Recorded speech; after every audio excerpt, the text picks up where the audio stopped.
Deci, bă, vă mai zic o singură dată. Dă-i în pula mea de oameni care pleacă în viața voastră efectiv de la orice chestie. Că ai tu burtă, că ai tu nasul așa, că ai tu chestii, că ai tu alea, că nebunii. Bă, cine alege să ne iubească, rămâne în viața noastră. Cine nu, să plece, bă.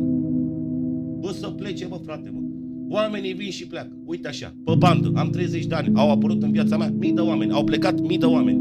Au rămas lângă mine oamenii potriviți. Punct.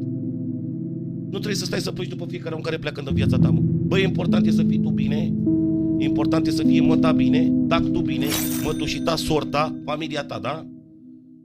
După aia, dacă vin oameni din exterior care vor să facă parte din familia ta, primește-i, mă, cu drag. Dacă vor să rămână, dacă vor să plece din orice nimic, dă-i în pula mea. Dă-i în pula mea să plece. Efectiv să plece.